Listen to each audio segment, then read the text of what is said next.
You're all welcome to today's session. We are going to continue from where we ended yesterday. We're on the Insert tab.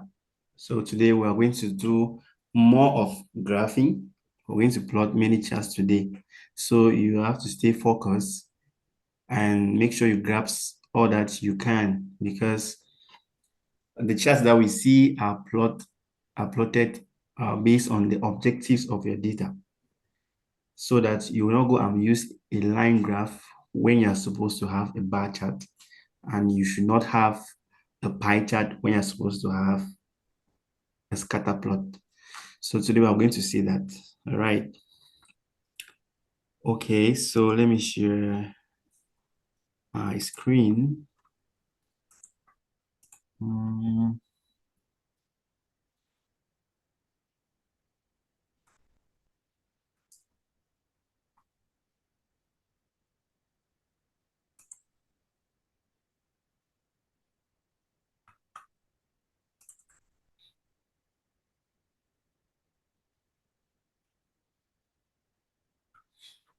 Okay, 1 minute, please.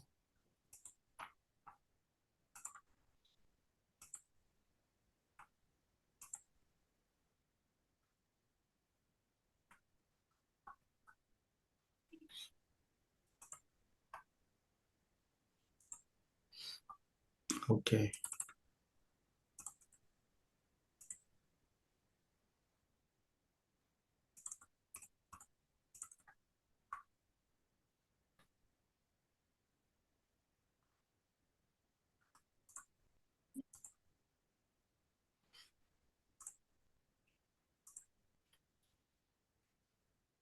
All right. I hope everyone can see this screen. This is where we ended yesterday, right? So yesterday we saw the home tab. We saw copy paste. We saw this very interesting brush. This particular, the format painter. We saw the bold, the italicized, all of these. We saw alignment, and we saw all of these wrap text, merge and centralized. We actually merge and centralized this text that I'm highlighting here. We saw how to format our data using the data data types. We changed this to, this was text. Did it change? Yeah, you see when I click here, this turns into text. This one turns to number. This one should be currency. We saw all this yesterday. We did conditional formatting, and we saw this very beautiful bar charts, data bars, right? And I gave you an assignment to explore the conditional formatting tab. You actually highlight the top 10 rules. You choose your colors, the top 10%, the bottom 10. You can do a lot with the conditional formatting. So I hope the assignment was done, and if you have questions, we will have time at the end of the session for you to ask. Then we saw formatting as table, and I gave an example in this sheet too of how you should format as table, and I explained these filters, and I even talked about you going for an interview and you can be given a data set and you are asked to determine whether the data has been filtered or not. So I said, if you come and, for example, we have filtered this cash to allow only those who have 2,000 and 5,000, and you'll see this funnel, right? So when you see this particular sign, it means that the data has been filtered. But if you don't see it, it means filters have been applied, but the data has not been filtered, right? So we saw the insert, but I gave you the shortcuts to insert. We saw delete, and we used the very powerful eraser. We saw the shortcut to do sum. We saw how to sort, descending, ascending. We saw how to filter, to find and replace. And I said this one, you may not have it in your own computer if you do not have Microsoft 365, because with this analyzed data, it's an AI-powered tool that you can simply, highlight your data and come and click on analyze data, and Excel will automatically analyze your data for you and give you some patterns. So it's very, very useful. And we went to the insert tab, and we saw this. We did a column chart. Okay, we call this column chart. Many people always confuse and call it bar chart. It's a column chart because the bars are vertical. Okay, the bars are vertical. So if I turn it into a bar chart, it will become horizontal. So if I click on it, I can take change chart type. All right. I hope you are all getting me. If you are getting me 5 on 5, just react with a thumbs up. Let me know that you are getting me 5 on 5. Okay, perfect. Thank you. All right. So I was saying that if I come and right click, when you have your chart, there are this box in which your chart is placed. It's very important. If you want to carry this chart somewhere else, you click on this box, any place on the line, on the border of on the borders, right? Just click on it, then you hold and you drag. You can take it to wherever you want. So if I right click on it, I can take change chart type and I can choose bar, right? When I choose bar, what do you see? If I choose bar and take OK, you'll see that the chart has changed into horizontal, and I can arrange um, my axis, right? Arrange my axis, or you can, there should be a way to rotate the axis. Format axis, middle, vertical, horizontal. Let's put it horizontal. It was horizontal. Let's say rotate 90 degrees. You see. So I just wanted to remove what was here so that it doesn't, obscure, because it was obscuring the bars here. Years of experience. You can rotate it as you want. You can come here. You can rotate 270 degrees if you like. You can rotate it 90. Then the stack, then you can rotate horizontal. Then you just click it, and then you bring it down, right? So that's a recap of what we had yesterday. So today we are going to go deeper, and if you saw the course content, you will see that today we are going to talk about a lot about business owners. Okay, and all of us are business owners. There's nobody here that has never done a business in their life. If you have never done a business in your life, raise your hand. I want to see magic.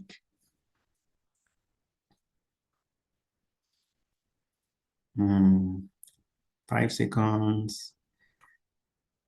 There's no hand. So it means that all of us here are business owners. Okay, maybe small business owners because we are not known.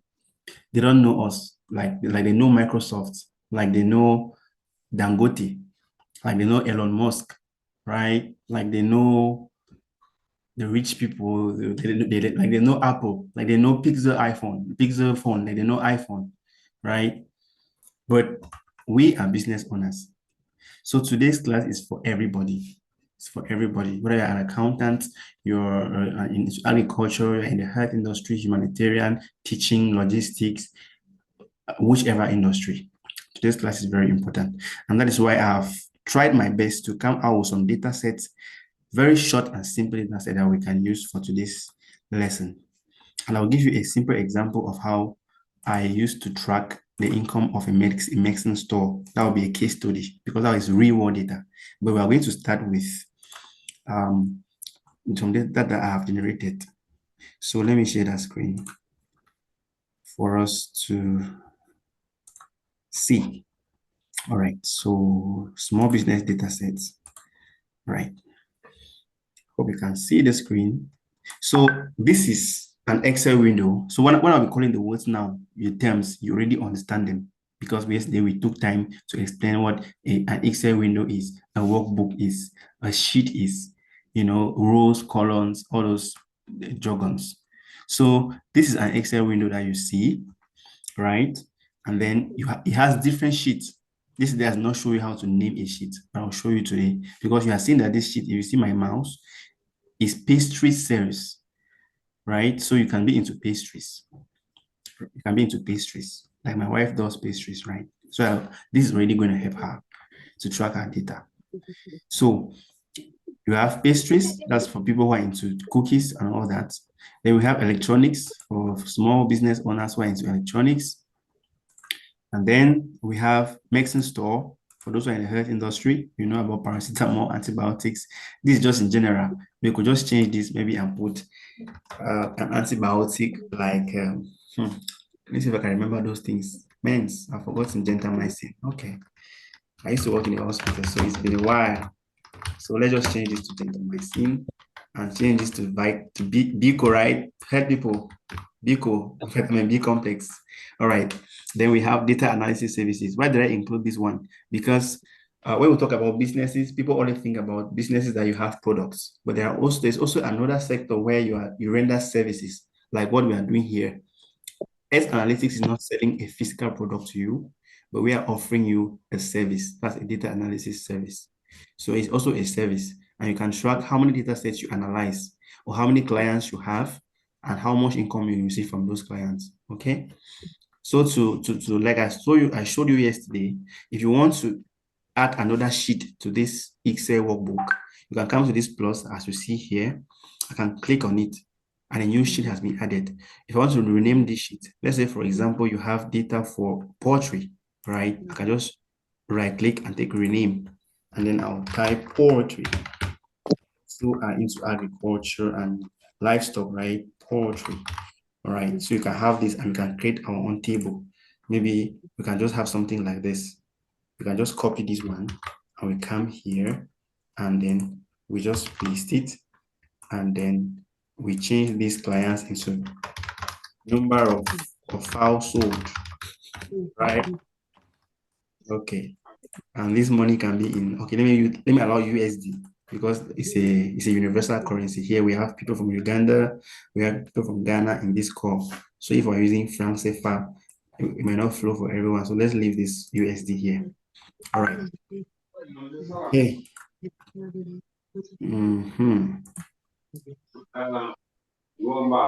Somebody's mic is on.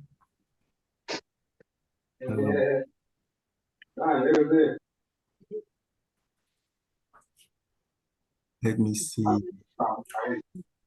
me see if I can mute the person. Courage, please, can you mute your mic? Courage, Theodora, please mute your mics. Or I may have to do it for you. Theodora, all right, great, thank you. Okay. So we come to our data set. Where is that?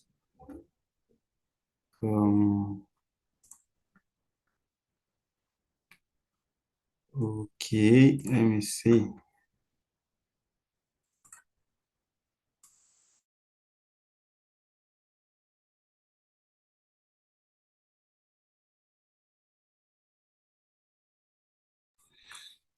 All right, so where were we? Where is that data set? Small business. All right, so we're here. So we're now into poultry, right? All right, perfect. So let us say maybe you have the number of files sold, and that when you'll be doing financial analysis with Theophilus, you will see how to do your stock. So he will teach you how to do inventory. Like that's logistic stock management. Yes, if you buy feed, if you stock your products, you can have an Excel sheet where you input all what you buy, then an Excel sheet where you input all what you sell, and then you can link the formulas, and automatically when you sell, the number of stock reduces. Maybe when you say, let's say you bought 150-day-old chicks and you're feeding them. By the time you sell 5, automatically in your stock sheet, the numbers will reduce to 145. That's what we mean by automation. Which you can even do this if you don't have a computer, because with the use of Google Sheets, Google Sheets is simple to is similar to Excel. Is Excel that is owned by Google. It has similar functions and a similar way of doing things, and you can use your phone to do that, and you can track your data. You can input it directly into your phone, and you can track your data. That's what most often we do for businesses. They hire us to build such Excel dashboards for them, so that you just sit in your workplace. You can still have a register where you write your income, and then at the end of the day, you just say, okay, I sold this number of things today. You put the total in your using your phone in your Google Sheet, and then you can click down the sheet for graphs. our results. I see everything very easy, and it helps you a lot because sometimes we don't even know if we are making profit or not. And we don't know which product is giving us the highest profit, and we don't know which product is giving us or is in high demand, and we don't know which period of the year which particular product is in high demand. But if we know small analysis, we can be able to know when to stock which product, when not to stock which product, and which product to buy in greater quantity and which to buy in small quantity. Because sometimes we don't go to the market and say 10 carton of this, 10 carton of this, 10 carton of this, right? But if you can track your data, you can be able to say 12 carton of this, 3 cartons of this. All right, so that was a small, just a brain, just to tickle your brain so that you can flow with what we have today. All right, so we are here. I hope you can see my screen. The data we have in front of us is a pastry sales sheet. And on that pastry sales, you have the date. These are column headings. You have the item. You have the unit sold. You have unit price. This is a very simple table, right? Most of us know this. So this person sold 22 units of cakes or 22 cakes on the 7th of January 2024. So now, but does Excel understand that this is a date? Let's just click on it and then we'll look at, we go to the home tab and we'll look at our data, the data type field. So you see that is written here custom, which means Excel doesn't really understand this. All right. So we're going to format it first of all. This is data cleaning for also simple data cleaning. So we're going to highlight this date. We come here and we choose date. Okay. So we have chosen date. So you can see that this was the 7th of February, the 14th, the 7th of January, the 14th, the 21st. So that's like it's weekly data. Okay. So now it has become clearer now, right? So this is data for 1 week. So from the 1st to the 7th, this person sold 22 units of cakes. From the 8th to the 14th, no, these are weeks. Then February, all right? You can see. Then March, then it ends there. Then this is a cake. We have cake. You know, bread is classified under cakes, right? It's baked. We have croissant for those who eat in supermarkets. For rich people, right? Rich kids, as we say in Africa. Rich kids know what croissant is. Some of us don't know that. What's it? Okay, we have cookies, we have we have pea, then we have cake again, we have bread. You know, it just comes. So this basically has like 4 products. And if you don't know how to find out if the person has 4 products, you know what to do, right? Just apply a filter. You know, just highlight just this column. You see that what we did yesterday is not important, right? You come to filter and you take filter, and then you come and click on that filter, and you'll see what bread, cake, cookies, croissant, and pea. It means there are just 5 products. This store has just five pastry products. Okay. And if you want to see just cookies, I'll uncheck all and I'll check cookies. And then I'll highlight, I'll click OK. You see only cookies. This is already analysis. So you sold cookies just in February and March. It wasn't sold in January. Maybe it wasn't produced. So you can begin to ask questions. Was it produced or was it produced and never sold? And why was it not sold? You begin to dig deeper. What we call root cause analysis. Then you can find out what happened in January. Maybe people has spent a lot of money during the festive period and they didn't have enough money to buy cookies again. Maybe they had overeaten cakes, you know, maybe. So let us bring back the others. All right. Okay. So we have, let me remove the filter. Just highlight and then you go back and take filter and it disappears, right? All right. So units sold, 22 were sold in the first week of January, and the unit price is maybe $5.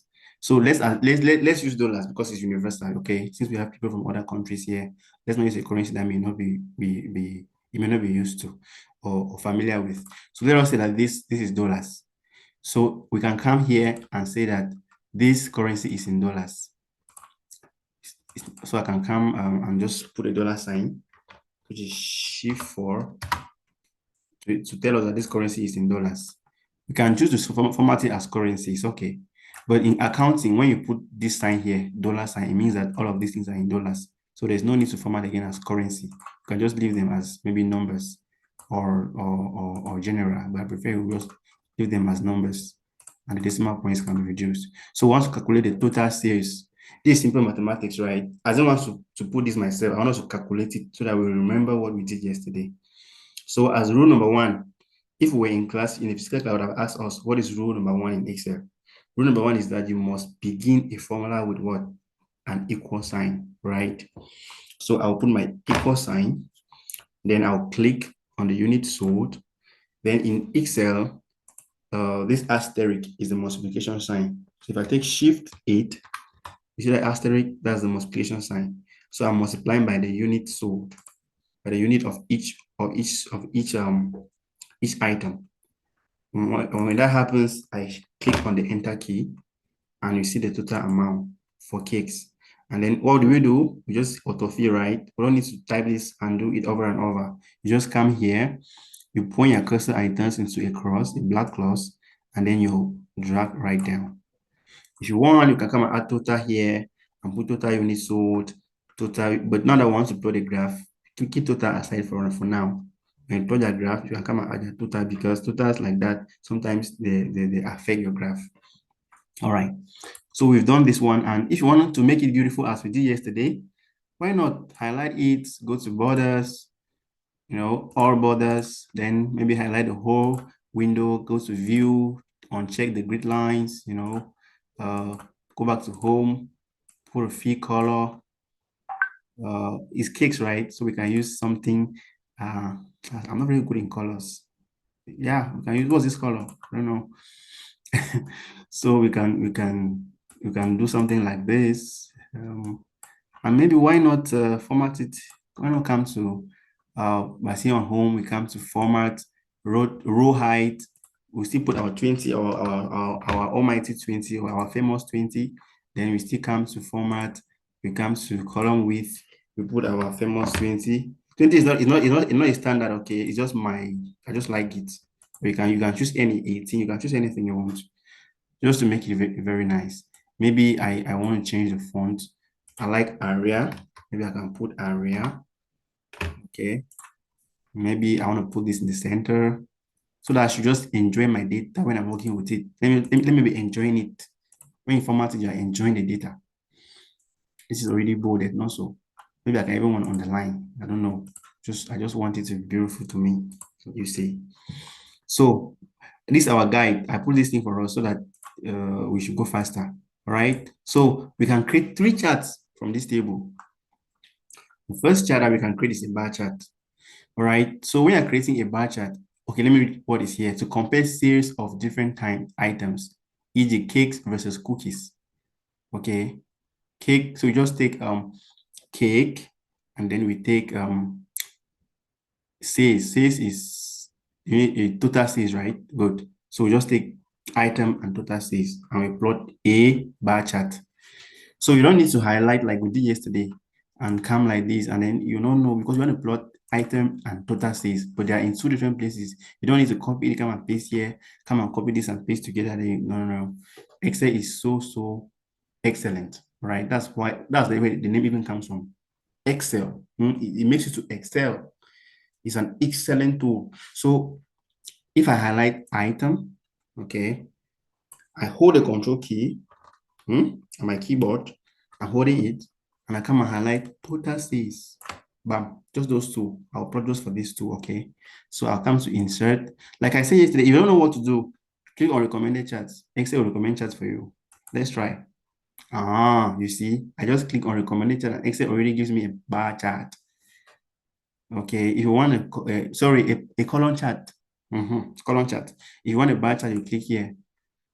If you love it, for me, I prefer column for this particular one.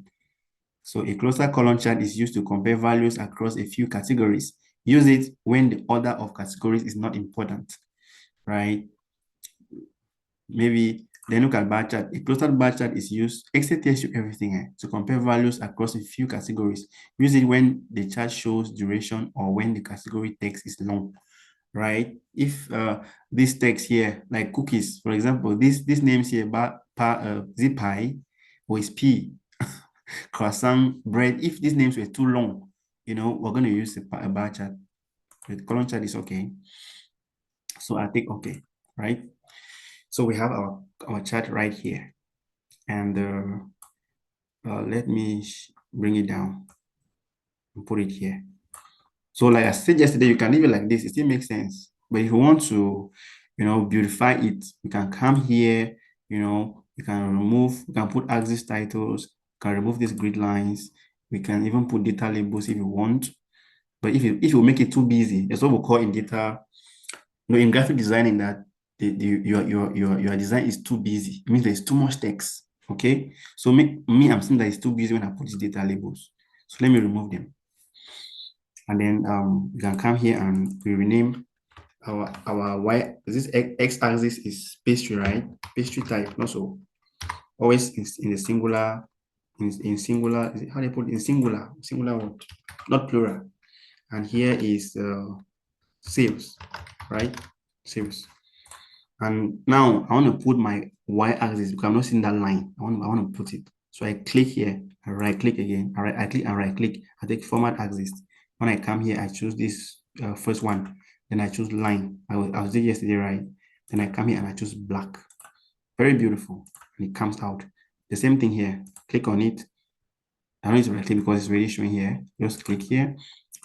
Click on solid line. No, not no line. Come to the color. Yeah, black is already there. So what do I do?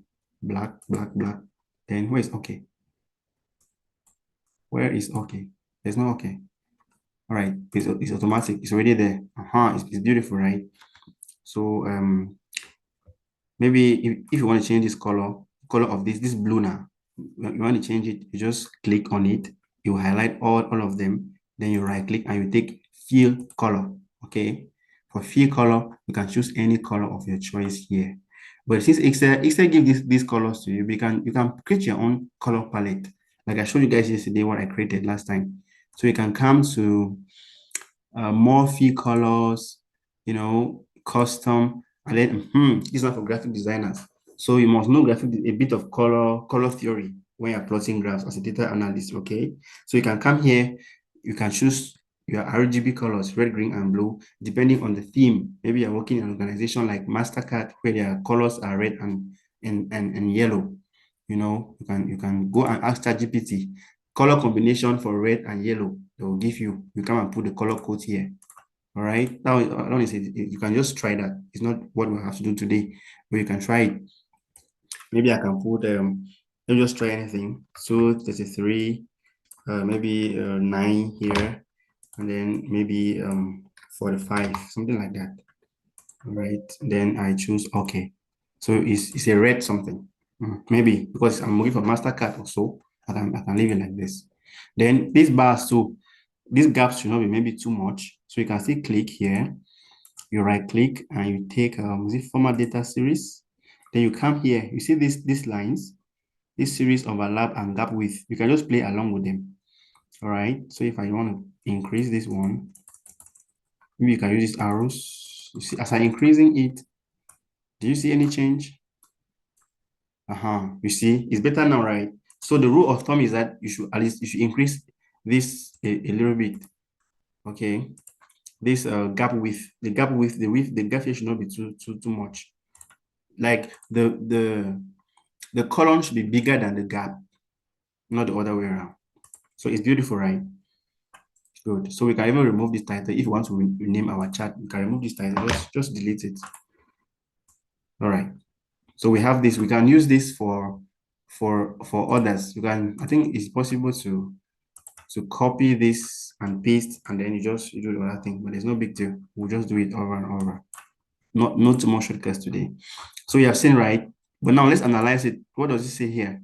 Can you see the longest bar? The longest bar, what is it? Is it pi? Is it pi or it's pi, right? All right. So I think that we should not have pi 2 times. If we really want to make this thing great, we should have formatted our data to ensure that we don't have this twice. It should appear just once. And how do we do that? We need to create a pivot table. That's data analysis, all right? But today we'll not look at that. So today let's just focus on this one, because normally you should not have the same, like you should not have croissant twice. Croissant is one product. You should see it just once. Okay. So if we create a pivot table, we can filter that out. We can do that and it will work out for us. But it's okay. Let's just do this one. We'll see pivot table soon. Line chart to show sales trends over time. All right. So sales trend over time.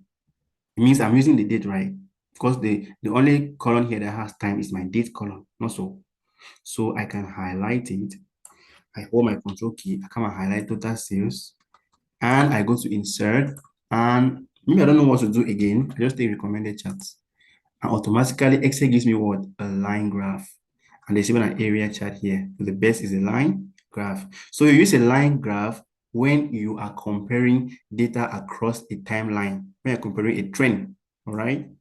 So we have our line graph here, and this line graph is total sales. Okay, it has nothing to do with the various items like cake or bread. It just tells you your overall sales. Which time did you have more sales? Okay, so we had more sales on the last week of January 2024, as you can see, the toppest one here. So you can begin to dig deeper. Do we have more clients? Was there a feast in town? Did our biggest clients come around? You can dig out to know why you had more sales. What did you do? If you do something to have these more sales, you can do that thing often. And on this first week of February, you have very low sales. Even the second week of January, you can also want to dig deeper. What happened? That's what we call in data analysis triangulation. You don't just focus on your figures. You look at what trends, the weather, the political environment, the situation around you. What could have caused this thing like this? So this is just like an overview. From this, you can now dig deeper. All right. So we can format this right, but we'll not go too much to formatting because we know how to format already. We saw it yesterday, we have seen it today. So you can format this one, make it how much you want it to be, how beautiful you want it to be. You can make it. All right. So you can remove the grid line and you can reduce even the width so that it comes closer and it's nicer. All right. What's the next thing we have to do? A pie chart to show the percentage contribution of each item to total value. So for pie chart, we are looking at the percentage contribution of particular items to total revenue. So we can click item, hold the control key. So we are mostly working with total sales here, but that's not what you must do. You can still look at the unit price, but it's kind of vague if you want to look at unit price, but you know your unit price and it's standard, unless you want to change it in the future. So this one is something that you may not use to plot your graph, but you can use unit sold. You may want to see how many units you have sold. Okay, how many units of, well, let's even try it. But we have seen that, right? This was bread, okay, and total sales. It's similar to what we did here. You can do that for item and unit sold. It's the same like item and total sales, although this is in dollars. Let's put our dollar sign so that it should guide us. This is an amount and these are quantities, right? So we were here and we were saying that you should hold this and come to total sales and come to insert. This time around, if you choose recommended chart, Excel might give you a column chart. So you can come now and choose a pie chart. But this pie chart is not good. Do you know why? It's too busy. A pie chart should have at most 4 quadrants. This one has up to 1, 2, 3. No. This is too much. It's too much. So I will not use a pie chart here. Okay. If you have just 3 or 4, good. You use a pie chart. You will see the contribution of each one clearly. But when it is too much like this, I begin to think, this orange, I want to compare with this other color here. I just so terrible. So we'll take this one off. All right. I hope it's going well. If it's going well, can you give me a reaction? Show me a best emoji in the chat box, in the react, use the react button and give me your favorite emoji. Okay. Chiamaka can see a favorite emoji. Denicia, Eris. Okay. All right. Great. Courage. I can see that. All right. Perfect. So this is for those who are into pastry, right? Anybody doing pastries here? Anybody doing pastries here? Has this helped you? Will you do something like this? Tell us. Irish. No, I'm saying something else. Okay. Anyone into pastries? Anyone doing donuts, peanut? What are those things again? Chips. Um, has this helped you? Uh, okay, somebody says I do think okay, Zoom, okay, Mr. Fred, Zoom meetings are better in the morning. It's just that the voting in the group was more of so what we do is that we're recording and I want to put this in the group and you can watch it in the morning. So there's no big deal. All right. So this is great. Perfect. All right. So let us look at our young guys who are into electronics, all those who are doing kinkelere. So you said TV sets, maybe you said smartphones, you said tablets, speakers. It's similar to what we have done for pastries, okay? Because we have totals, we have the stock, we have the unit sold, we have so do this for small business owners. You should be able to track these guys. You should be able to track this even with your phone. So it's similar to what we have seen, although the charts are going to differ a bit here.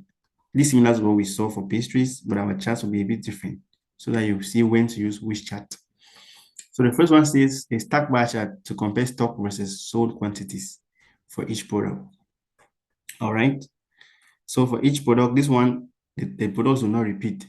So it's going to be a perfect example. So if I highlight my product and take control and hold the control key, and I come to quantity sold. So this one not revenue directly, but we want to see which of our products has been sold the highest number of times. So this data can be for a day, it can be for a week, it depends on how you tracked it, because you can see that it does not have the date column here, which means it may have been an extract from a particular day or a particular week. Okay. So I highlight the two, I come to insert, and it says we should do a stack bar chart also. So let us take recommended chart, and this one is a clustered bar chart. So what is stack bar chart anyway? So if you don't know, just come to all charts, because here is recommended chart also. Come here, you see this up place, take all charts, and you are going to see what we call the stack. What is that?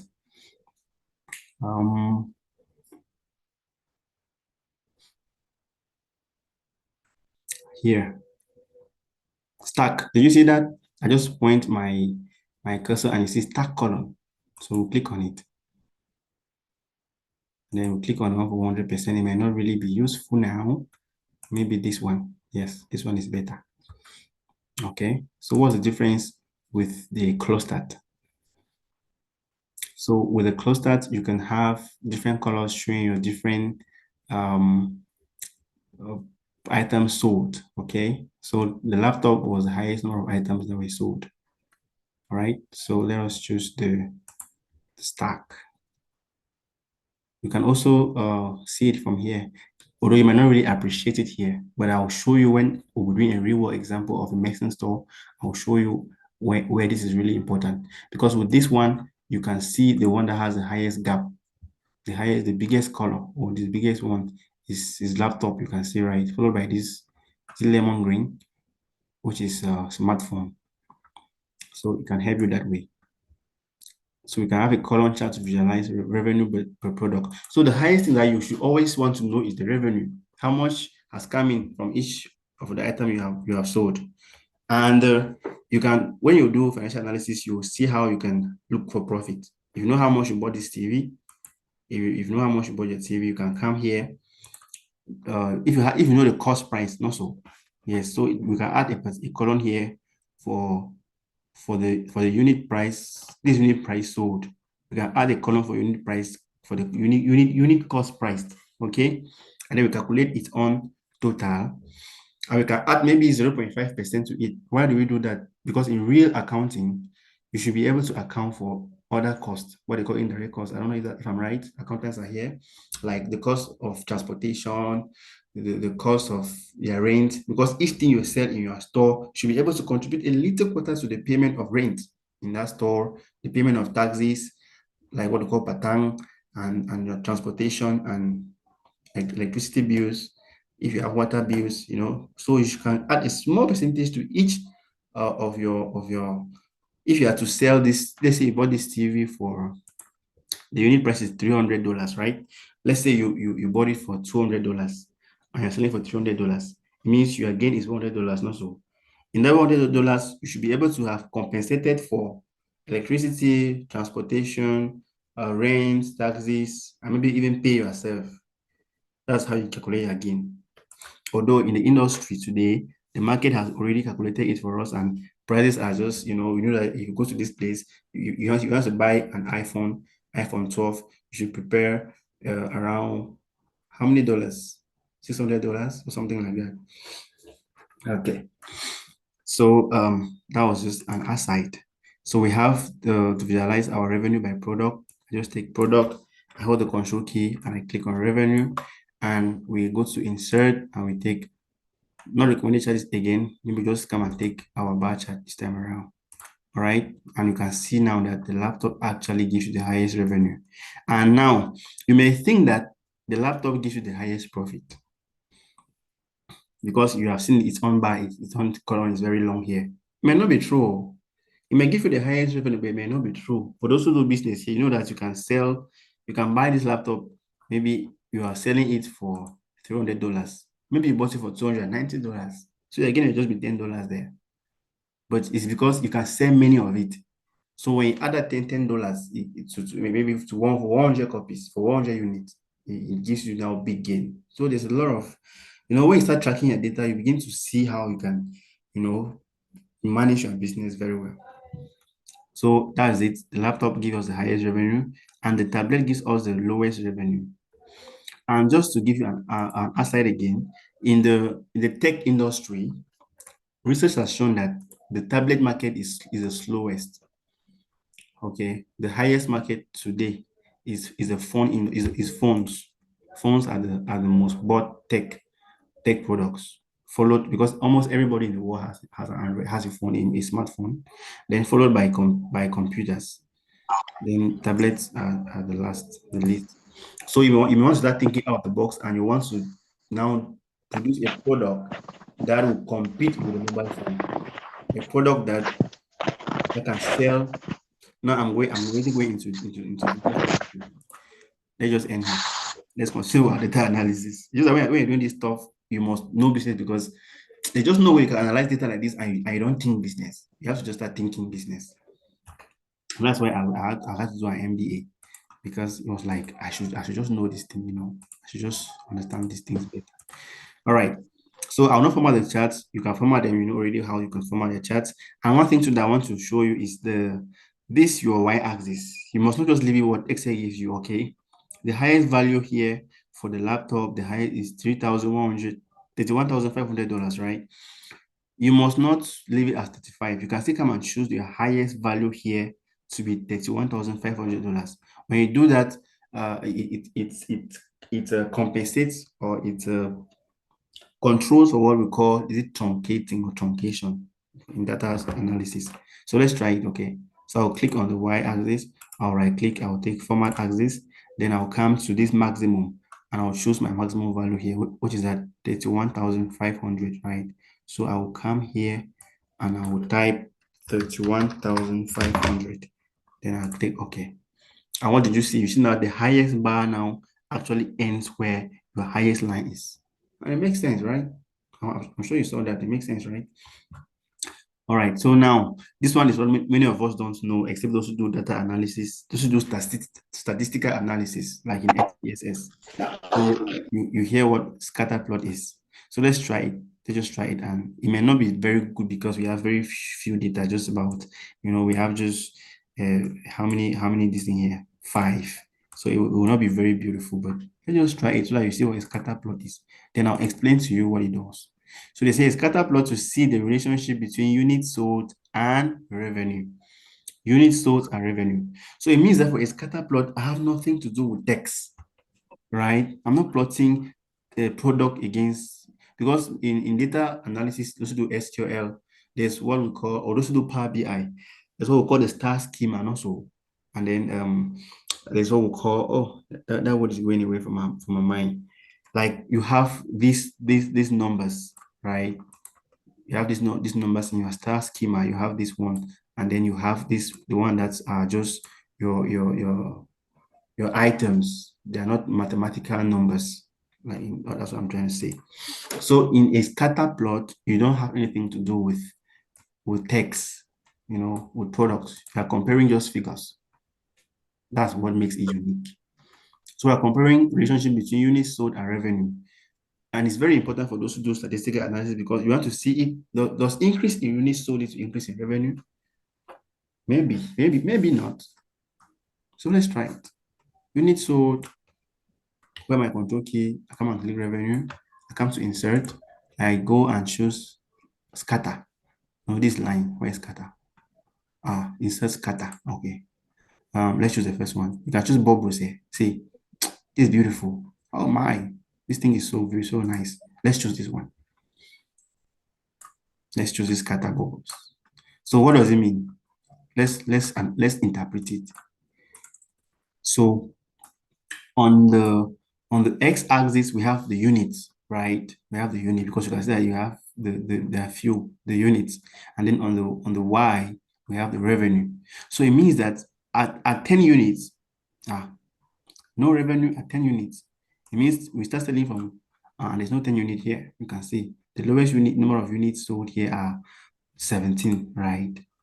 So let's come back. So as our number of units sold are increasing, at 17 units, we have some revenue that is less than between $0 to $10,000, right? As you can you following up with me? It's getting really interesting. So as we keep selling our products, when we reach 30 units, we now have two bubbles, which means we have revenue from zero, as you can see here, right up to $15,000. And as you keep selling, as you increase to 40 units, you have revenue. It keeps right from 15,000 and goes right up to, this should be around 18,000. That's the lowest here, right? Then, it keeps increasing. Maybe when you say up to 60 units, it might go right up. So it means that there is a linear relationship between the units sold and revenue. Wow, very interesting, right? So it means that the more you sell, the more money you get, which is very, very simple, very practical. So when we'll be doing SPS, for those who do SPSS after this Excel, we're going to see some of these things. And it may not always be the case in some statistical analysis. This one is a very simple thing. Normally, when units sold increase, revenue should normally increase. But in some cases, it will not be a linear regression. It will be maybe something else. So that is it. But let me change this to a normal scatter plot so that you see. I just chose that bubble because it was so beautiful. Let's just choose a normal scatter plot. That's a normal scatter plot. Yeah. But bubble is good, right? Bubble is really beautiful. Right click, change chart type, and let's even choose this one. Let's choose this one.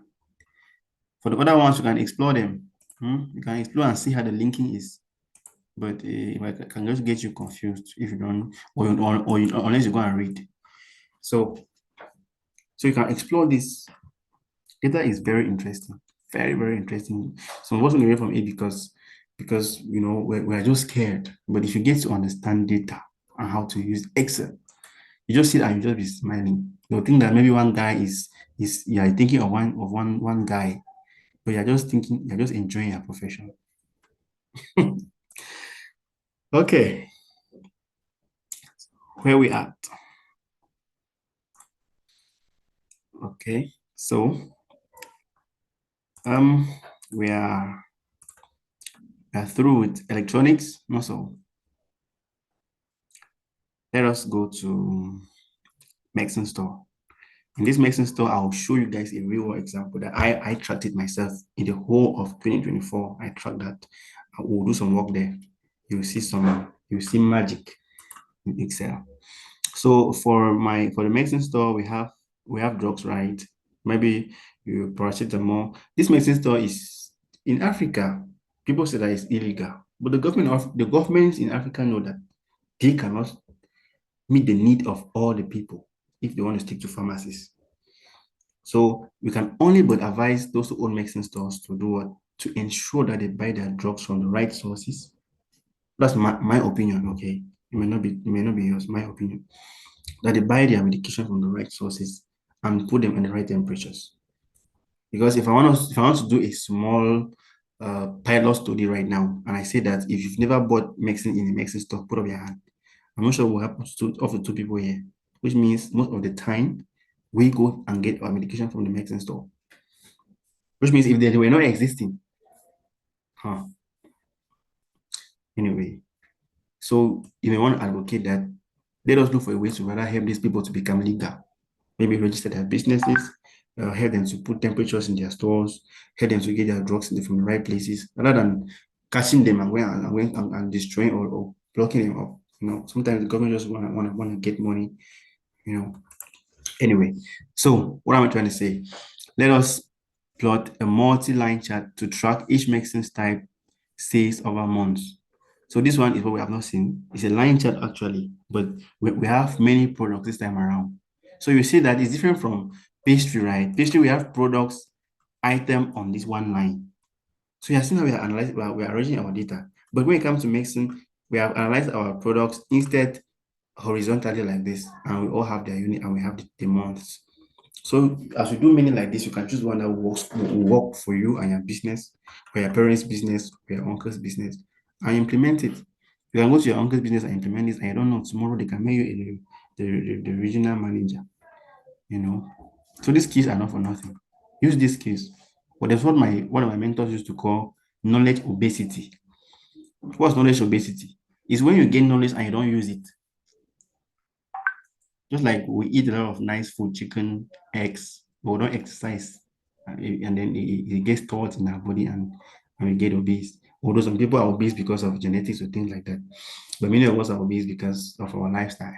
So if you get knowledge like this knowledge you're getting for free, and you don't use it, you are practicing what we call knowledge obesity. And you need treatment. Okay. So what are we saying? In this case, I'm going to highlight everything. I'll highlight everything and I'll come to insert. And let me just take recommended chart and say something. So Excel is trying to recommend charts for me. Excel recommends column chart, but I want line. I want to see the line. And rule number what? My rule number 10 now is rule number 5. Rule number 5, use these multiple line charts when you don't have many items. If you have up to 10 drops, don't use it because these lines will just obscure your view. When you have 2 to 3, okay, yes, 3, highest 3, you can use this multi-line graph. And it's very important. So when you look at the multi-line graph, what do you notice?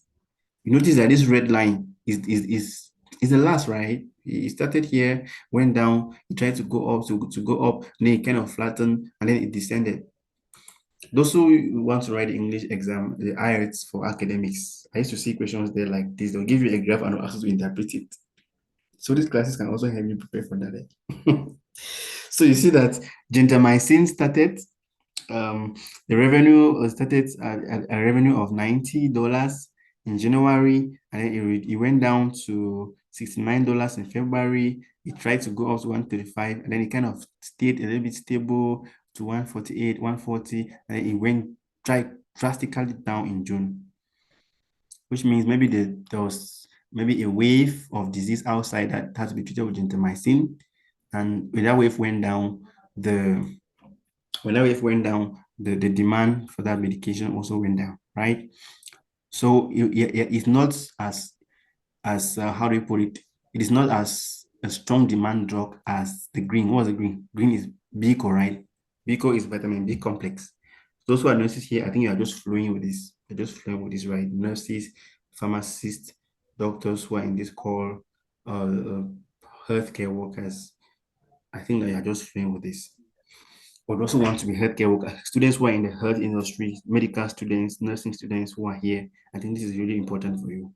So you see that vitamin B complex was actually the highest in January, but then it went down and then it went up and then but it didn't supersede paracetamol. Paracet is our first medication, right? The first medication that I knew when I grew up was Paracet. Did you know something else? What's the first medication that most of us knew? Paracet. Only to grow and understand that it's not even, it doesn't even treat a particular illness. It's just to bring down your temperature. All right. So this is beautiful. If you have this thing, when we do pivot tables, right, you can zoom into this data. You can click January and go into the various weeks, January, and even the various days. Man, it's mind blowing. All right, never mind. Let's go to the next one. Clustered bar chart to compare mixins so side by side for each month. You have seen this one, right? I've seen this one. It's the same thing that we saw, but this one is to compare for each month. So insert and cluster bar chart is this one that we saw at first. So this one is still important, but it depends on what you want to look for. Take note on your objectives. This one, we wanted to see what how the mixing the sales is undulating over the month, right? But this time around, we just want to compare side by side how the drugs are. And if I look at it just by looking at this, I already see that this paracetamol was the highest in May. I don't need to be told. It was the highest in May. And it's almost the highest in all its bars. But in April, the highest was what? Biko. When was the gentamicin the highest? The red bar? Nothing. See, nothing. When I was working at Cameroon Baptist Conventional Services, we used to do this for our hospitals. Because we used to analyze data quarter by quarter. So we'll say January, February, March, this hospital had this number of patients. Then January came down, and then in March it went up. And then, very interesting. All right, area chart to visualize cumulative growth or sales trends. All right, let's just see. Just highlight everything. Insert this time around. I'm going to choose area. Let's choose recommended chart and come down here. This area and also stack area chart. Take okay. So for the stack area chart, for those who don't know, because many people don't know when to use stack area chart, today you are going to know. Stack area chart tells you the cumulative growth. Because when we saw this one, let me just extend it. When we saw this line graph, this first graph here, we said that vitamin B co, what did it do? Vitamin B co is green, right? It went down. We saw with the trends, how it was undulating. But if you want to look at these three lines here, can you tell us which drug is leading?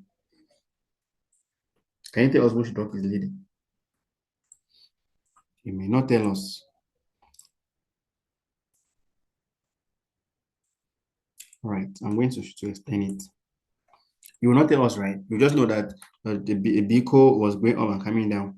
Here, you will just tell us that, okay, it was the highest in this month and lowest. But with the area chart, it shows you which drug is the leading drug in terms of revenue. And what is it here? Is this green? What's the green? Vitamin B complex. You understand? You may think that when you saw this, maybe some were thinking that is paracetamol because it had a sharp up here, is right up here, and the blue color, the blue bar here is, you may think that is paracetamol. And you can go for an interview and they ask you which of this drug or which of this thing is the leading, it has an overall cumulative revenue more than the others. Even in your business, you might think that, okay, but my big paracetamol is really passing market because see how much I sold, see how much it is leading every month. Even this can even make you think that in this month, oh, paracetamol is the highest drug, or this patient or this account opening, maybe you're working in the bank, you also open maybe savings accounts, or this is the highest. When you put on an area chart, you begin to say, oh, so indeed, paracetamol is even the lowest. Maybe not the lowest, but let us check that. Total says paracetamol. Let me highlight everything. This is a shortcut to look for your totals here. I highlight everything here. When you come down here, look at my cursor. You see sum, right? What's the sum here? 1006 total, maybe units or total cards or total tablets of paracet. 1006 units. All right. Gentamicin. How many? 646, not up to 1000. Bico, 1046. So it's the highest. It's the highest. All right. I think that makes sense, not so. Let's hurry around up. So for data analysis services, I'll just briefly look at this, and then we'll look at a real world data set for the health for Mexican store. I'm not saying I was tracking it because I'm not supporting it because I was tracking it. Anyway, when I was tracking it, I began to understand some things. So right, so for my data, let's say this is Ets Analytics, okay? And my Analytics has grown so much that it's having this kind of revenue every month, $1,000, $2,000. Let's just assume. And we want to see, is it the first is a line chart to observe revenue and client growth over months. All right, so revenue and client growth over months, which means we can click, excuse me, we can come and insert a line graph. And this, if you make this mistake, you are going to have issues because I've chosen the line graph for two of them. And you see that because revenue is so big, the client line graph is almost showing that it's zero, but it's not zero. So it's always good to avoid this. I'll show you a way to do it. I think it's already here. Okay, the dual axis, okay, voila. This is what we should use. So if I highlight all of this and choose line graph, we're gonna have issues because this one you're comparing. What are you comparing? This thing here on this zero thing here, it doesn't make sense. So let me undo that. And we're gonna do what we call a dual axis graph. I think it's the combo chart. Let's highlight everything. If I remember very well, come to insert. Is it recommended? No, all charts. Then we come to combo. All right. When we come to combo, we're going to click the secondary axis to be clients because here we're seeing that what is here is revenue. How we can say that this red is revenue. So our secondary axis one is to be a clustered, okay, except already towards that it wants to be a clustered column. Yes, yeah, one is to be a clustered column, but want to make it a secondary axis. I click on secondary axis. I'm sure you have seen this somewhere. You don't know how it was plotted. So I click on secondary axis and I take OK. When I take OK, you can now compare your clients with your revenue growth. This is for those of us who are doing services. Those of you who are plating hair, you're doing you're doing manicure, pedicure, you're rendering services. You're doing car wash, you're doing car rental, you're doing deco, you're renting renting chafing dishes and whatever. This is what you can do. Okay, so in January, how many clients did we have? We have 7 clients, and this is our revenue. Okay, so it's very tricky. Did you see something? If you notice, I wish we were in a physical class, I'd ask questions. But if you look very well, you will see that in May, there were just 5 clients, but you have the highest revenue. Just look at it, $1,443. So in those who render services, you will not have what we saw that time. We saw that the relation when we plotted that line, that column, sorry, scatter plot. We saw that increase in what in product sold is equivalent to increase in revenue, right? But in this case, those are rendering services. The more clients you have does not mean that is the more money that you are going to have. You can have one client and they pay you like a king. Like in this May, you have just 5 clients, they have the highest income. So you can begin to dig deeper. Who did I render a service to in May? Maybe you render a service to a company, to a UN agency or something. I know you can now know where to create more connections. You can now look for more UN agencies, and do your networking because they pay like kings. Not so. My mentor always say that the day a king will buy from you. When I think we say a king here, it does not mean that it's somebody who is an Igwe. Chiamaka. We are saying that a king is those people who buy with largesse. I don't know. Oh my God. Like people they don't bargain too much. You just tell them that this thing is 100K. They just pay. They even pay and even give you money for free. That's a king or a queen in the marketplace. So the day you render a service to a king, look at how much you get. So you can look for more kings. You can go to where they are and create connections. I hope this is making sense to somebody. So we're not only doing data analysis, we're also teaching you guys already business management also. All right. So let's just go and round up. Today, we're not going to make up to 2 hours. We just look at the real world data sets. We do some work, and then we discuss. Is it making sense? Are you learning something? I want to see those if you are not sleeping. React. Show me your best emoji.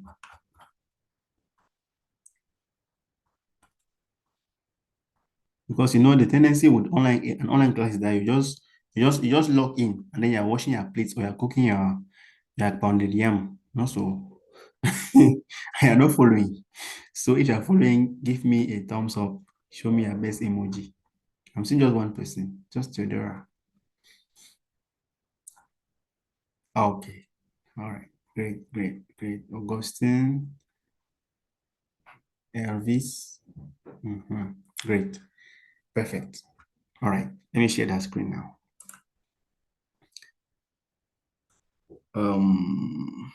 Share the screen for 2024. Okay. All right. I hope we can see the screen. I hope so.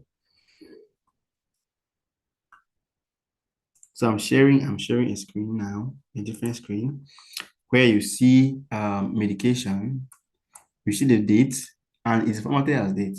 Okay. See the item. These are various medication. Cold cap, artemether, amoxicillin capsule, PCM, cannula, plaster, all the drugs, almost all of them. Quantity, this is the number of cards sold per day. And then the revenue.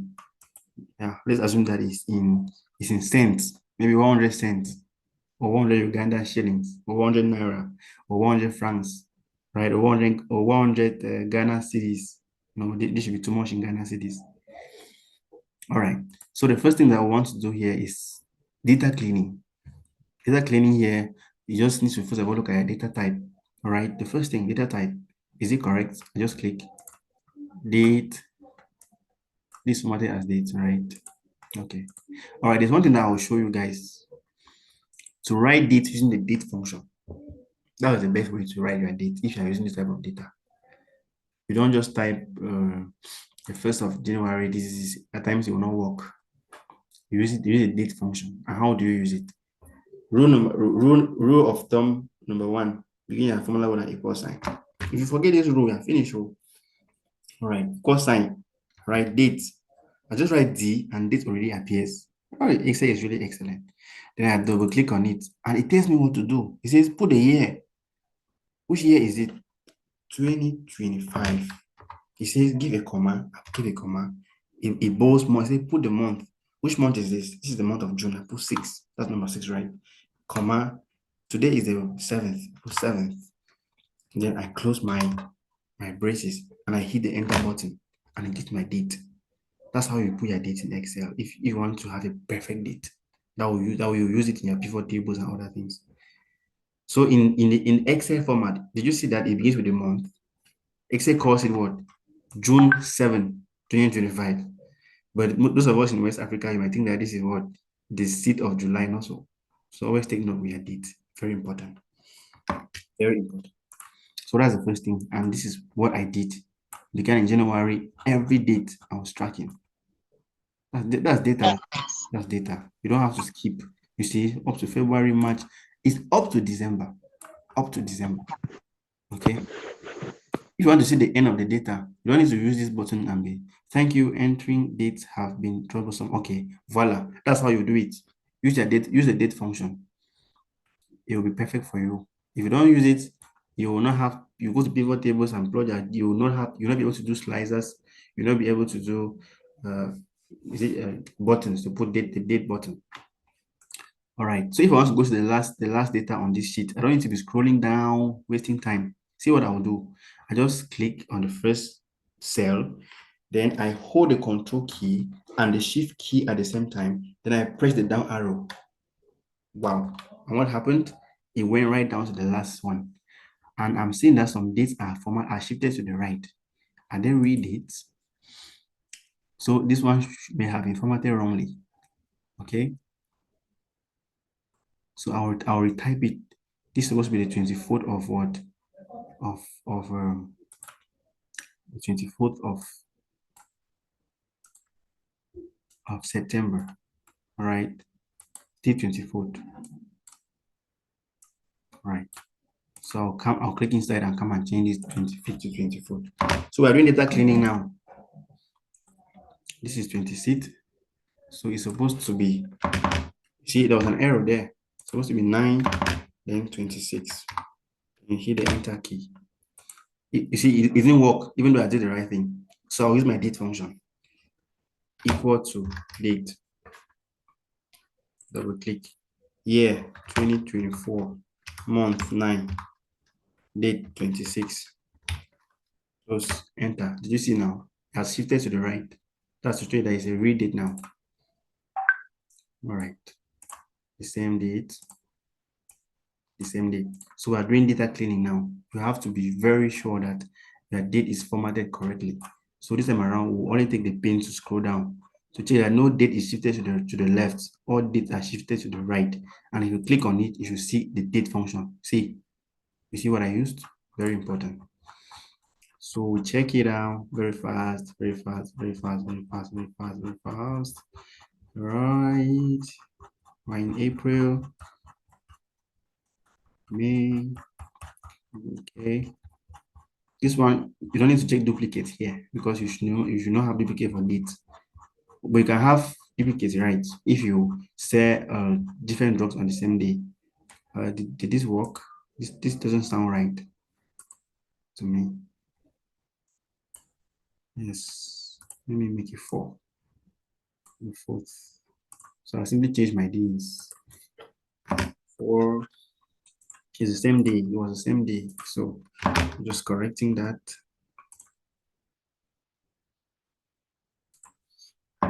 4 and 4, right? If we go to 5. All right. So we'll continue.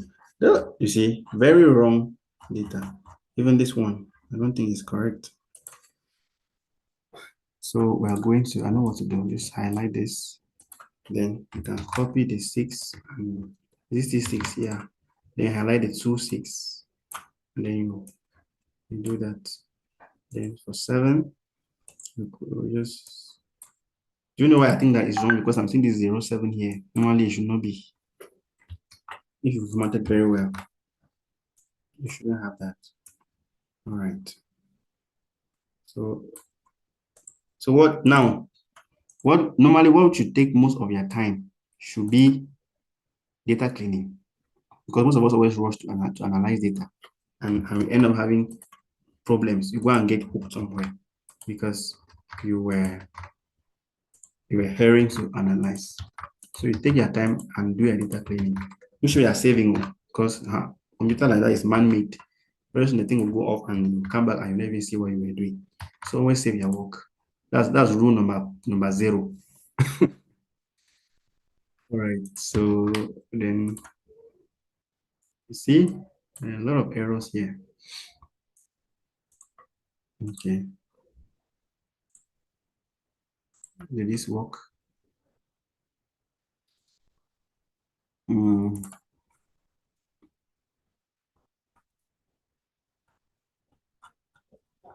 All right. So it's fine. Okay. So you come down. This one was not formatted as date. Normally it should be 14.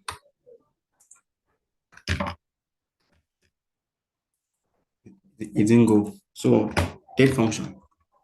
2024 9/14. It must go. If you use the function, it must go, whether I like it or not. Right.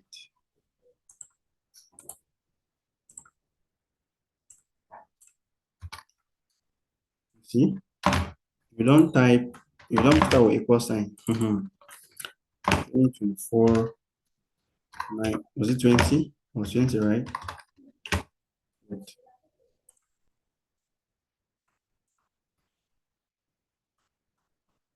All right.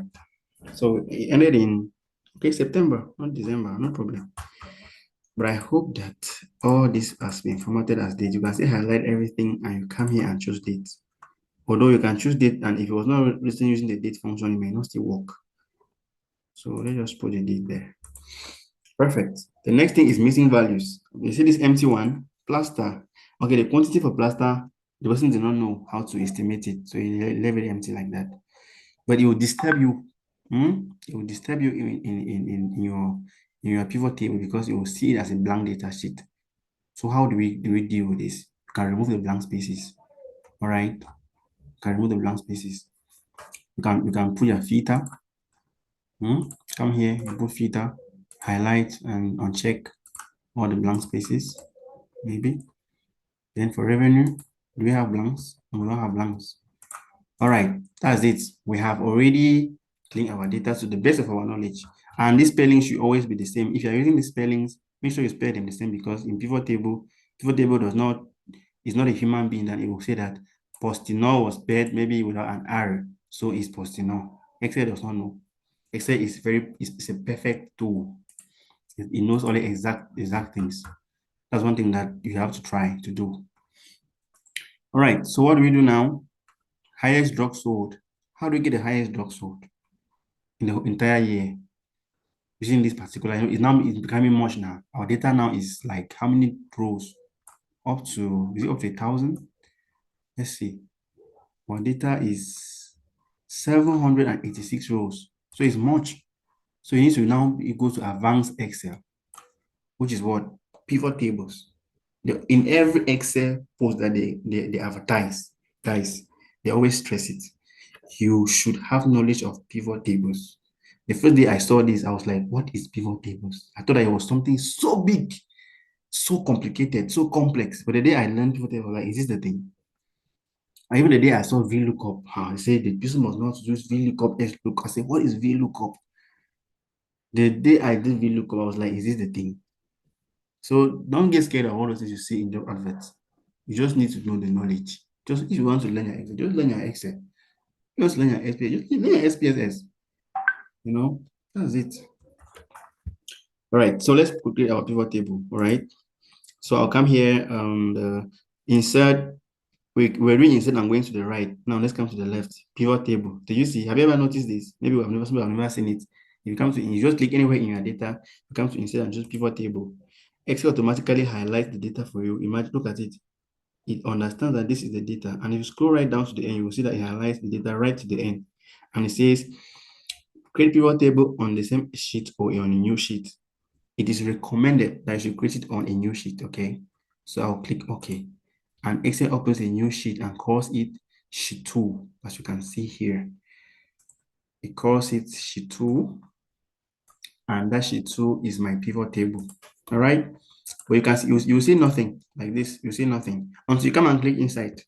When you click inside and you look to the right, you see those are column headings. That date, that item, that quantity and revenue, you see them now just appear here under your pivot fields.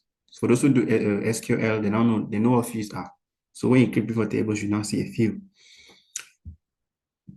Rule number 6. Are we in number 6 now? You're taking all your notes.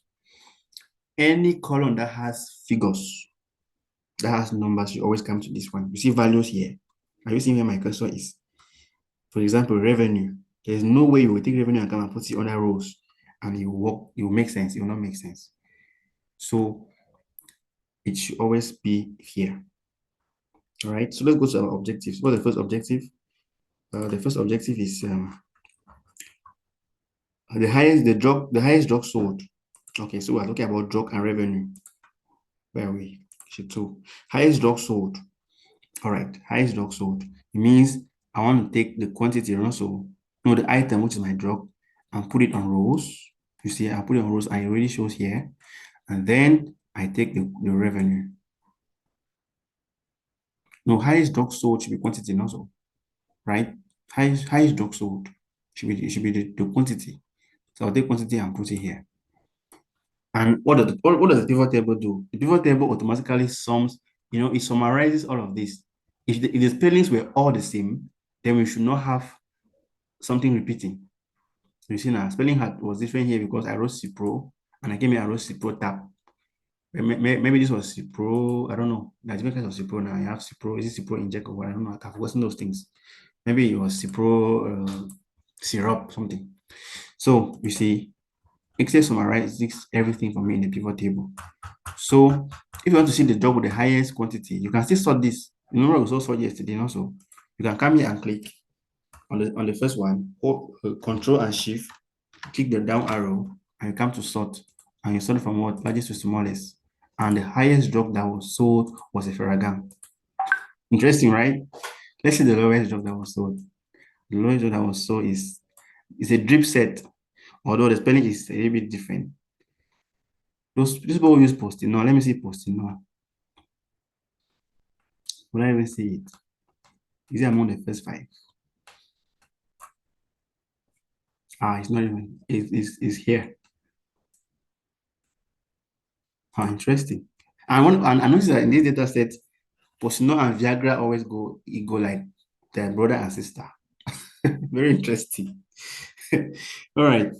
So we have Posino is number 11. All right. So you can see the highest drop that was sold here and also it was a Ferragam. Not even plotting a graph, you can already see it from your pivot table. But if you wanted to analyze it using this large data set here, my dear, you will spend the whole time. All right, so the month with the highest sales. Okay, no, we're still here. Job with the highest revenue. Okay, job with the highest revenue. Let's go back to our pivot table and let us take revenue now and still put it under values. You can put it as many as you want there. You must not remove the other one. When you put it, it will add itself here.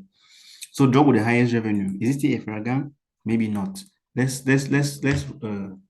sort this one and see. Click here, go right down, and sort largest to smallest. It's not a Ferragam, it's a Artemether tablet. Very interesting. So the highest drug that you sold within the year was a Ferragam, but the drug that gave you the highest revenue was Artemether, which is feasible. And also, when in Africa, malaria is dominating, people buy a Artemether tab. People buy cold. How do they call it again? Combiat, Combitrin, and what? So it's really making sense. What is real world data set? So you can really make sense. And then people also get enough revenue from new skin.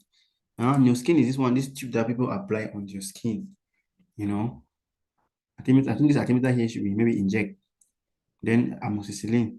I'm not even seeing paracetamol close to what.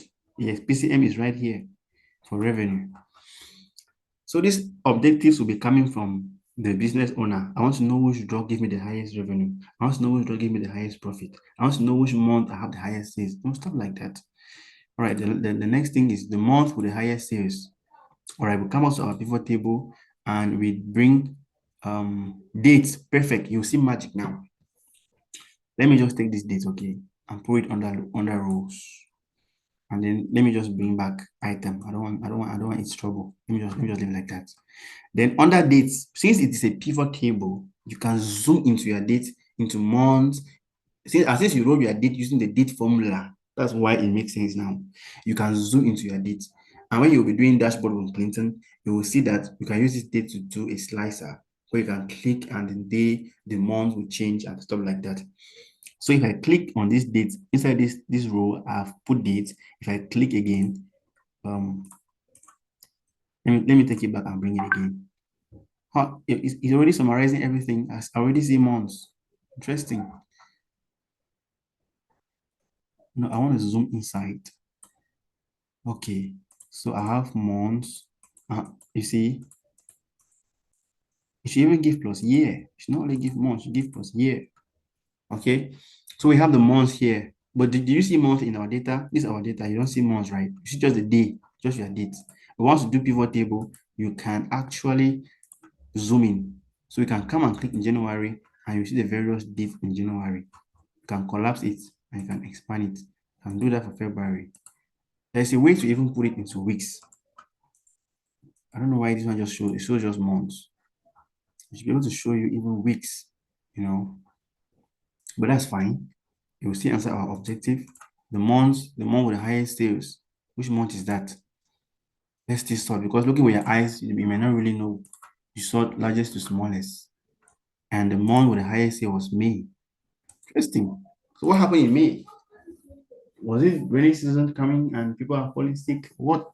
Why were more drugs sold in May? You ask a question, you ask a second question. And the idea for me is that you can stock more drugs in May, right? I can further zoom into this. Okay, more drugs were sold in May. Which particular drug was the highest drug that was sold? We have seen that it's eferagan. Okay, we have seen that Artemether gave us more income. It means we can stock, means around April, we should stock more of eferagan and Artemether so that in May, when the demand is high, we can make more money, right? So this is what we will call in data analysis in the informed decision making. You're not just guessing what you're doing. You're buying because you know what you're doing. And that's why all of you are supposed to employ data analysts or use these skills that you are learning today to improve wherever you are. That's why we say this course is for what? Career upliftment. So after this course, you should get promotion in your workplace. So for those who are working, you should get promotion. Those who are not working, you should get a job. If you use it, I want to have testimonials. I want to add your name on our website and your picture for your testimony. All right. Let's round up with the last thing. The month with the lowest sales, okay, we just come in and we'll see now. It was July, $26,800. So the one thing that I've been touching it, and you guys have been like, why am I touching this thing and not showing you? The sheet is called statement of cash flow. Wow, accounting also. So what I was doing was that I was when I analyze the data here, I'll get a total for each month for the income and I'll come and put it here. All right. So you see that we have total for January, we have the total. It may not match exactly what we have here, but it should match. January, what do we have? 32,300. Also, so if you're doing auditing, you should be able to cross-check this. So this amount should be the same amount that is on the statement of cash flow, right? This is it. I think accountants are getting it here now. They're smiling now because we are calling their terms. So when I put the income or the revenue, which that's the best way to use revenue, then cosmetic we're not tracking cosmetic, we're tracking just drugs. Then the salary of the person, I don't know how this was done, but this is a salary. And then total salary is calculated, expenditure, there were purchases, and then total income was calculated now, which is still what we had here. And then total expenditure now was the salary plus the purchases, and then we have the reserve, which maybe the reserve is the savings that you will save. That's where you, the owner of the medicine store, you can have your own Maggie, right? And then we even have the percentage growth of drugs. This month, the sales dropped by 1.1%. By March, it went up to 15.8%. Let's see that July, or let's see that May, if it's making sense. They say May was the highest revenue now. Okay. Yeah, in May, there was an increase of 6.3%. Very interesting. Not so. So you can just come here and plot the graph for income, right? This is income per month. So you highlight these two, you plot their own graph. You can highlight like this and hold it and hold your control key. Come and highlight the expenditure column. Where is it? Is it this one? Highlight the expenditure column. No, total expenditure, sorry. So you highlight these two, you hold the control key, highlight total expenditure column, and highlight reserve column. Very easy, right? You come to insert, you take line. Why am I having this total? You see what I was saying? Because I thought I highlighted and added the total to it. So let me show you what to do. I'll right click, I come to select data. When I come to select data, now it's gonna disturb. Let's just redo it. So I'll highlight and I'll leave out the total. Total expenditure, where are you? And so we'll leave out that total so that it will not give us an outlier. For those who do statistical analysis, what we call outliers. It's pushing our data to a terrible. So you see, right? Wow, interesting figures here. So this is what we did. Although it's not even looking the same. Is it the same? The blue, yeah, the red, then the green. All right, the blue, the red, what's that? The blue is reserve. The red is the expenditure, the reserve. You can change the colors as you want. You can click and change the colors. So this is what from this, you can already see that the income was going up. In May, you can see that what income actually went up in May. So this is just a proof. Income went up in May. And all right, guys, the talking has been, I think, has been worth it. But at this juncture, we'll call it a day, and we'll open the floor for questions and discussions. Clinton, are you there?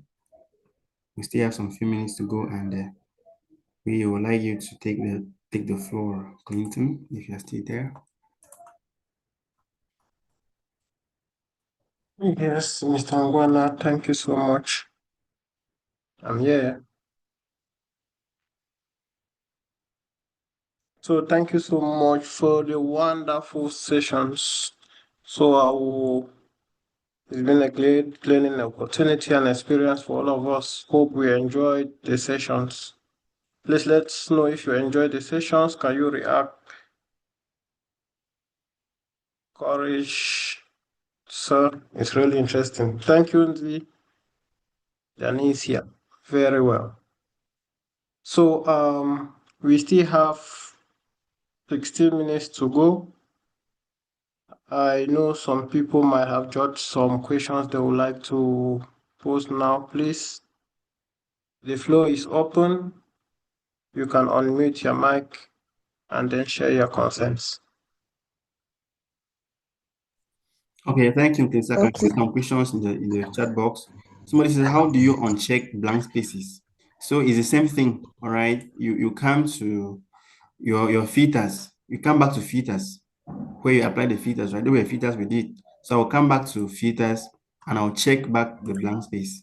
What is it unchecking or checking? Okay, this is uncheck. Okay, you wanted to see what I did. So let me show you what I did. So I wanted to remove blank spaces and I applied filters.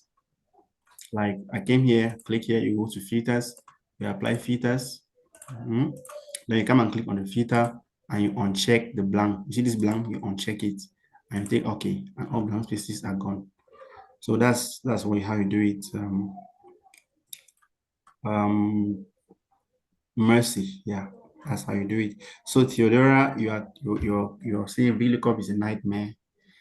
Well, maybe tomorrow we can do VLOOKUP before we round up. Tomorrow is just will be more of discussion and you know rounding up with the fundamentals. So these are fundamentals, guys. So imagine now next week we will dive into data management and dashboard. So thank you and over. Thank you. Someone is asking, please, how do we watch video sessions recorded? Okay, we are going to share the sessions in the WhatsApp group so that you can have access. The Danisha is asking, please, how do we know which chart to use in which type of data? I just want to highlight that most of the charts that were shared for us who are starting new, we don't need to bother ourselves trying to know all the chart or try to memorize all the charts. We can pick one or two that works best for our context, and then we try to use them. I myself, even as an expert, have not been using all the charts, so it's context specific. Mr. Ngwana was showing us all the charts such that we can pick the ones that best fits for our context. But most importantly, when we take the chart, we can first of all start using the bar chart and the pie chart. So pie charts mostly important for data that we don't have so many variables. We want to show 2, 3, or 4 variables. But for data that you have so many variables or items that you want to display or show, you can always use the bar chart for now. I hope this works for you. Yes, Clinton. Yeah, yeah. I think that's great. So I'll just to add, like he said, if you have data that you don't have many variables, like these drugs, we have just 3 drugs for the other charts, and you want to show the percentage that each of that thing occupies in the whole, you can use a pie chart. All right. If you want to see the levels of a particular thing amongst many, maybe the level of a particular product, how much revenue has come in for the products, you can use your column chart, okay? But now, if the name of that product is too long, like maybe it's a very long name, maybe a 2KB Baptist Hospital is so long, you can use a bar chart. All right. Sometimes bar charts, that's the horizontal one. When you have when you have many bars, when you have like 10 bars and you use column chart, you may not really appreciate. But you use a bar chart, you can appreciate it. Then if you want to compare to see how data undulates across time, when you have a date, you want to see maybe in months, in weeks, in years, you want to see how the data is moving across the time, use a line graph. That's the rule of thumb, use a line graph. Then if you want to compare two things, like we saw how does increase in clients lead to increase in revenue, two mathematical variables, use a scatter plot. So that's just a summary. But as Clinton has said, the primary one, always start, try your bar chart. If it doesn't work for you, try bar chart. Then if you have the dates, try a graph. Thank you. Thank you so much for that great clarification. I hope that works for you. Once you start using it, you get used to and you easily identify the type of charts that you want to use specifically for your field. Thank you, Steven. Can I use filters to transform huge climatic data set? Yeah, next week when we're going to be designing the dashboard, you're going to see how magnificent and beautiful the filter field is. We're going to use filters to actually be able to pull up through our dashboards. So yes, you can actually use filters depending on what your data was collected for. One thing I want to also make mention about filters is that the most important thing to do is to understand your data sets. Once you understand the data set, you can quickly navigate through the data set and have information within some few minutes using the filters. So filters does not only end at the level of which we have seen today, we are going to see more into detail next week, how we can quickly navigate through our data set, even for climatic data set as you have made mention of. So a rendezvous next week if you want to have more insight about filters. Any other worry, any other challenge?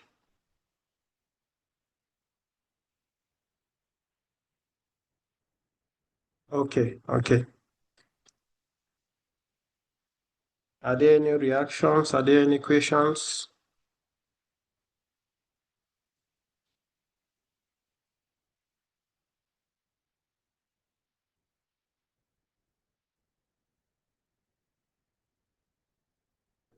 Thank you so much. In the absence of any other question, I guess this is well understood. And if an assignment is given now, we can comfortably do it practice. I know with all of these sessions, we really need to practice and keep our minds open for whatsoever thing we are doing. I know that with Excel, it is always based on practicals and practicals. Bet you see Mr. Ngwana doing it just as if it's very easy, but you need to do constant practice to be able to get to this level. That's why we took it right to the base so that we pull along all together. And then if there are challenges, we can always pose them. But now I don't see any challenges. It means we are really understanding. And if there is any other thing, please kindly drop in the chat so that we can pick it from there.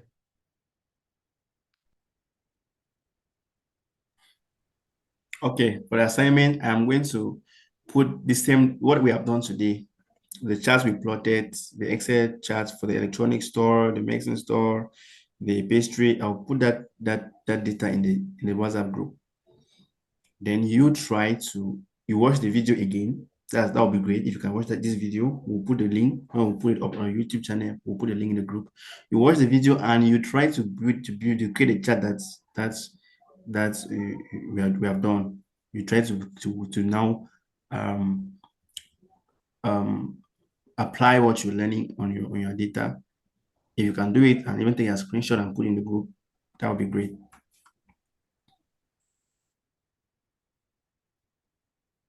Thank you so much, Mr. Wana. Today we have mostly spoken about the health fee. So those of you who are in other fields, for example, logistics, you are into climate, like I actually see somebody posting, you are in the humanitarian sector, you are in the development sector, please see you tomorrow and next week. Stay tuned. We are going to be looking at other real life examples and from how to actually design a tool for your data collection, collecting this data for your business, so much such that you don't need any other tool. We understand that Excel is linked with other tools like Kobo. You can link your Excel tool to Kobo so that when you are collecting the data, you can just download and then you run your analysis. We also have Power BI and other platforms, but Excel is the pioneer and can actually run all what these other platforms are really using. So let's pay attention, take our time to learn all of this.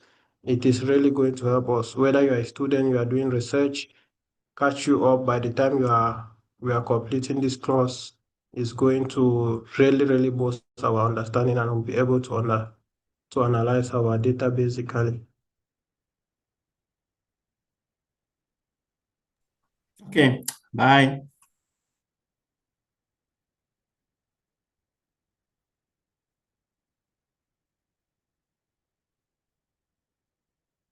Thank you so much. Do have a great evening and see you again tomorrow, same time, 8 p.m.